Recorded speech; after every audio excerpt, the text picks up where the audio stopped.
Okay, let's continue. We got our breakdown on stage six. So, first off, I'd just like to say here's kind of the buzzkill or the bummer for people within this Tour de France, but it's what makes the race work. And what I'm talking about is, and this kind of goes for the people in GC that I'm starting to get empathy for, sympathy for, and I'm hoping that they're going to do well. And then they get a mechanical or they're involved in a crash. And the luck of winning the Tour de France is a big aspect because you think about if you get a mechanical with 80 miles to go to the finish, not necessarily a big deal. That's plenty of time to make up that time and still save your legs, save your energy to compete for the end of the stage or to guard your position within the GC classification for the yellow jersey. But if you get a mechanical or you crash with only 8 or 9 miles to go, or even just 4 or 5 miles to go to the finish, you may not catch up. And you have to think too, what's the factor? It's not just the fact that you're trying to ride, from behind to catch people that are in front of you. So essentially, even if it was a straight flat road, if they're going 30 miles an hour and you are now 30 or 40 seconds behind them because of a mechanical, you have to ride, let's say, 31 or 31 and a half miles per hour to catch up. So that's already one factor, expending that extra energy to go faster than the people in front of you. But now think about this second factor. The second factor being, there's the front of the peloton and the back of the peloton.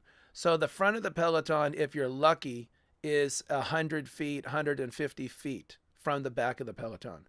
Okay, so not only do you have to close that gap by riding faster, but then once you get to the back of the peloton, you have to weave around those riders, and these roads can be narrow and they may not want to move out of the way.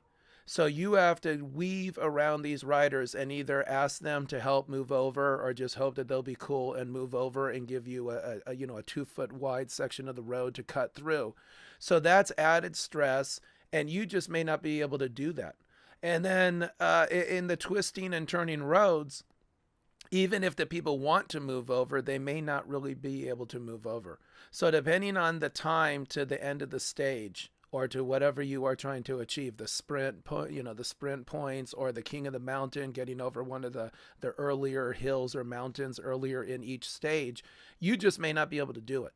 And so it's really frustrating, or you can really try to hopefully see the challenge.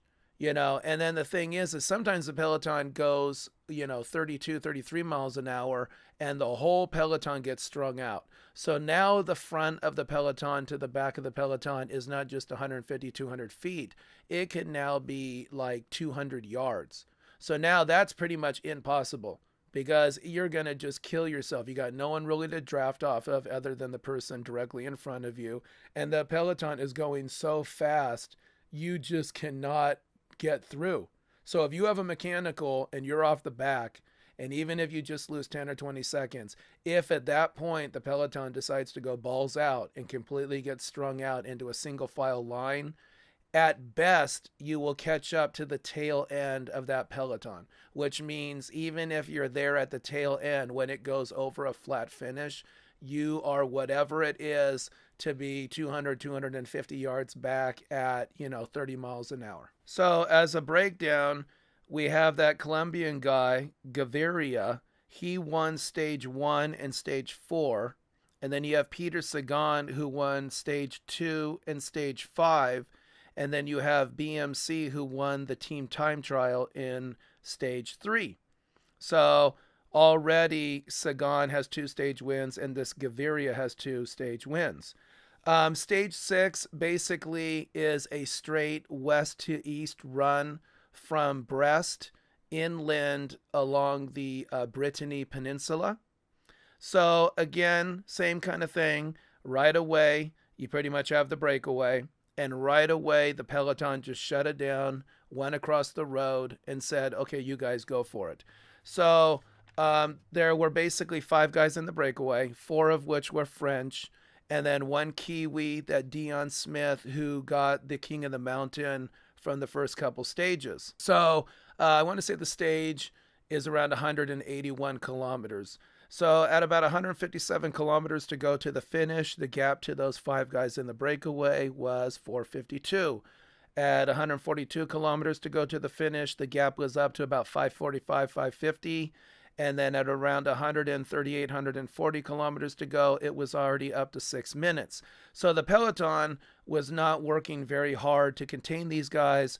You could kind of say this is the kind of stage where a breakaway has a chance to make it all the way to the finish, because the GC riders don't necessarily want to burn themselves out.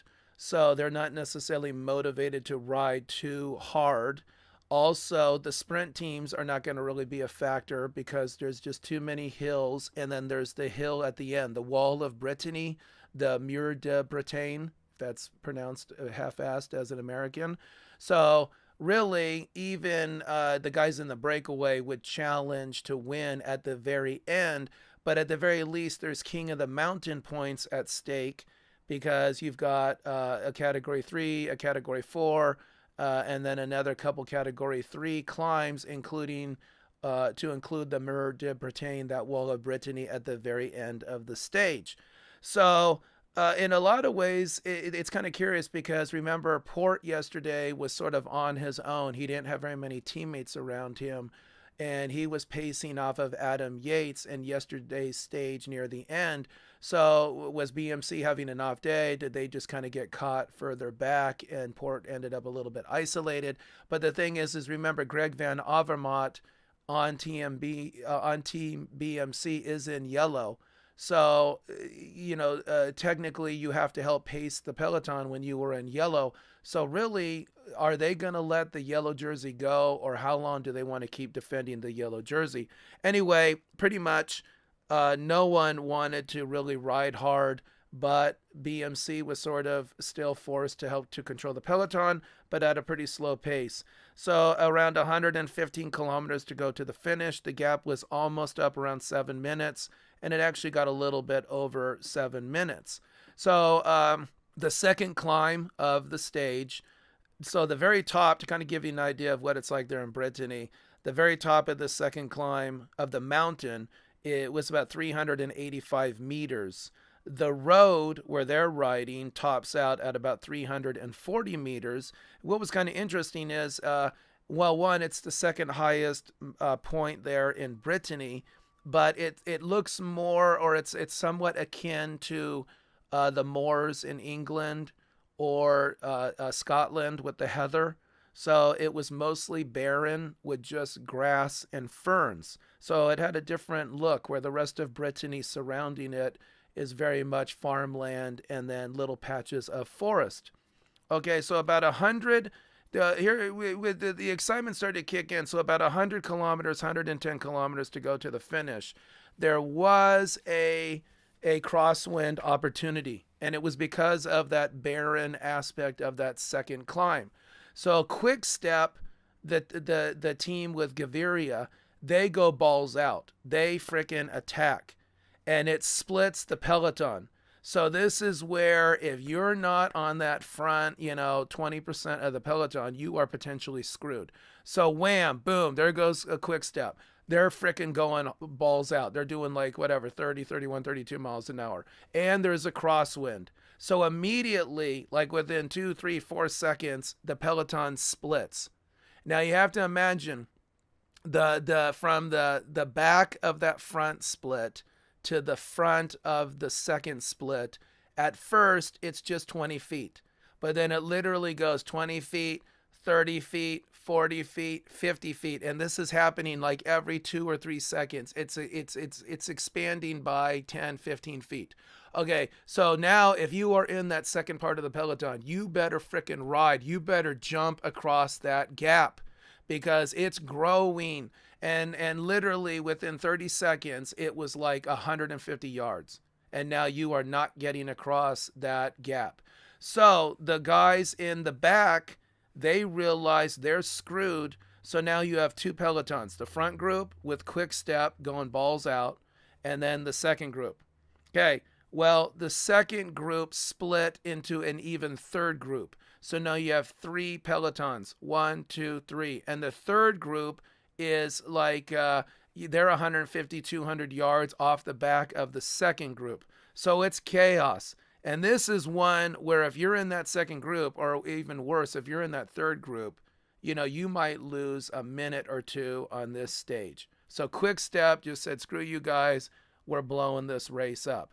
Okay, Port, Yates, Bardet, Froome. So the GC contenders, they got into that front group. So they did a good job. Movistar, however, Valverde and Mikel Landa and Quintana's team, where we don't know who the team leader is, but it's really probably Valverde, even though Quintana has had more recent success and is younger. But Quintana, as noted, maybe isn't aggressive enough, or he just has bad luck. Anyway, they were in that second group. So Movistar potentially blew it. Okay, luckily, after about 10, 15 kilometers, they got back into a forested section of Brittany. That helped to tame down the crosswinds. And there was a feed zone coming up. So in theory, though, they could have just blown through the feed zone. Like if they had a minute lead at that point, they could have slowed down just enough, meaning the Quick Step, gotten the food, and then turned it back up if there was still crosswinds.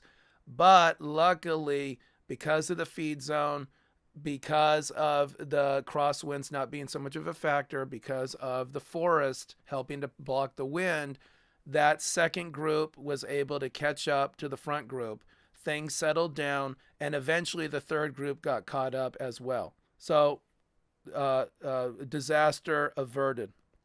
Okay, with about 97 kilometers to go, though, the gap to the peloton was only about a minute or so. A minute to 2 minutes. Now think about it, right? So whatever shot the breakaway had to survive, sorry, my friends, because Quick Step did what they did, the oh well kind of a thing. So the whole nerves, though, in the peloton got ratcheted up, because now it becomes a cat and mouse game. Is Quick Step or somebody else going to do it again? But things kind of simmered down. Okay, at 92 kilometers to the breakaway was around 3:45 to 4 minutes, but, continuing generally to decrease. Okay, around 80 kilometers to go. So to give you an idea, around 85, 90 kilometers to go to the finish. The gap to the first part of the peloton was like 3:50. The gap to the second group was 5:10. So there was like over a minute gap, minute 30, minute 40 gap to that second part of the peloton. Okay, the gap at 84, 85 kilometers to go was about 3:15.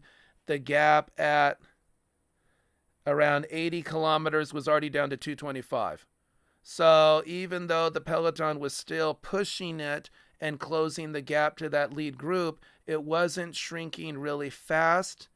And so it was slowly allowing things to come back together as that first, second, and third group in the peloton. And yet at the same token, you can also see, though, that the guys in the breakaway were not increasing the gap by going faster themselves. So everybody was sort of into a set speed. Around 55, 60 kilometers to go to the finish. The gap, though, to that breakaway was only about 2 minutes. Okay, so continuing to shrink. Some of the guys in the breakaway, a guy Gaudin, Gaudin, Gaudin, he jumped out trying to get some King of the Mountain points, trying to maybe jump out from the breakaway and make it to the finish. But he just blew up because the rest of the breakaway really did not ride any faster, and yet they caught him 20 kilometers or so down the road. So, he tried, but just the energy wasn't there. Okay, so we're coming into the Mer de Bretagne. Everything is shrinking down the gap. Okay, here's where the drama potentially kicks in. Okay, there's a crash around 25 kilometers or so to go, and it takes out Fuglsang, Jakob Fuglsang. So he is jacked up from the crash. Okay, yeah, so about 28, 30 kilometers to go. The gap to the breakaway is down to about a minute 25, minute 30. There's still the 5 guys in the breakaway. Okay, but now there's a crash. So Jakob Fuglsang, who's in 11th place currently in the race as of this stage 6 from Team Astana, he gets jacked up in the crash. It basically, what happened is there was an accordion effect where the peloton, somebody on the front of the peloton swerved. That caused it to slow down, but then the accordion effect, once you go 100 feet, 150 feet back, it actually brought the peloton to a complete stop. So somehow Fuglsang, he probably a mechanical. So now he has to get caught up. So he is riding his ass off because he's in 11th place, only 53 seconds down on the yellow jersey. But within a little bit, he's already 40 seconds behind the peloton. So if he doesn't close this up, he's going to lose 30, 40 seconds on today's stage. So here's the thing, like I was saying at the beginning. So not only does he have to close that 40-second gap just to get to the back of the peloton, but then he's got to work his way as a GC contender to the front of the peloton to ensure he doesn't even lose 5, 6, 7, 10 seconds at the end of today's stage or that day's stage. Okay, so around 19 kilometers to go. The gap to the breakaway is down around 30, 35 seconds. So the way this worked is they did 2 circuits at the end up this wall of Bretagne. So they came in at around 15, 16 kilometers to go, and they went up over the wall and to the finish. But that isn't the actual finish because they have to do a second circuit where they go and circle around and then come up the second time for the actual finish. So another Kiwi, Jack Bauer, he jumps out. He gets himself about 20, 30 seconds in front of the whole peloton, that front group, because by now all the sprinters and everything are going off the back. And so they're coming around. Now here's the next buzzkill. Here's the next bad luck. So with only about 6 kilometers to go to the finish, so they've gone up over the Mer de Bretagne once. Jack Bauer's jumped out. The whole peloton's behind him, 20, 30 seconds. They're looping around for the second go around. And on a relatively flat stage going downhill, here comes 6 kilometers out. Tom Dumoulin has a mechanical. So now Tom Dumoulin loses 35 seconds. So now he's got to try to close that gap. So where Jakob Fuglsang had more miles to get caught up, Tom Dumoulin's got the same problem. He's 35 seconds back of the peloton, and now the peloton is going balls out because the guys who want to win this stage or protect their GC position are riding at a hard pace. So poor Dumoulin, he had about 2 or 3 or 4 teammates with him trying to pace him back. But, I mean, the dude is screwed, basically. So now it's just, can he minimize this 35 seconds? And by the time they get to the finish, can he get it to where he's only 15 seconds down? Okay, so by the time they get to the bottom of the climb, which is a 2-kilometer climb up to the finish on this Wall of Brittany, he has gotten the 35-second gap, meaning Tom Dumoulin, down to about 30 seconds. So it took him basically in like 3 or 4 kilometers, he was only able to take 5 seconds off. That gives you an idea of how fast the peloton was going in front of him. Okay, 4 kilometers to go. That Jack Bauer got caught. Okay, here's what's weird. Romain Bardet, something up with Romain Bardet. He had some kind of an issue after Tom Dumoulin, and he was in front of Tom Dumoulin, and it looked like he had lost maybe 10 seconds before he was riding again.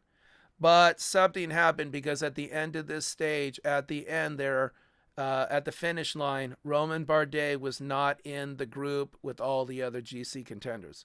So Romain Bardet dropped in the standings. He had a bad day. He lost time. As well as so did Tom Dumoulin. So Tom Dumoulin basically was like 48 seconds behind the winner of the stage. And Romain Bardet seemed to have come in even after Tom Dumoulin.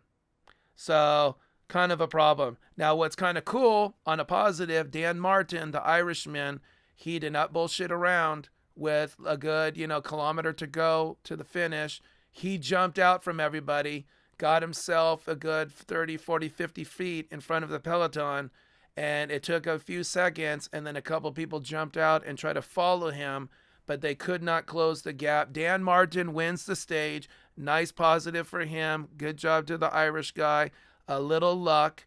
And for all the other GC contenders, they came in just a few seconds after Dan Martin and all together in the same group. So the only people who really got jacked up as of the GC, Tom Dumoulin last time, Romain Bardet last time. And for Tom Dumoulin, it was not a physical thing. It was more mechanical. He rode strong. He just couldn't make up that 35 seconds. And then it seemingly he lost because he ended up more than 35 seconds down at the finish. What I think happened is he burned himself out so badly trying to catch the peloton that then when he hit the climb at the end, he didn't have that buffer, and so he actually, lost a little time there because the peloton was going hard. Romain Bardet, whatever his mechanical issue was, seemed like it only affected him to be delayed 5 or 10 seconds. So his issue, why he wasn't able to close the gap and be there at least only 3 or 4 seconds behind at the finish, is more physical. He just was gassed. He didn't have it. So for the general classification, though, Richie Porte, Geraint Thomas, Alejandro Valverde, Adam Yates, Rafael Majka, they were all there just a few seconds behind Dan Martin. And Peter Sagan, by the way, was in the mix too. So, and Philippe Gilbert and those guys were in the mix as well, just a couple seconds back. All right, guys, let's heat this race up and let's do it. All right, take it easy.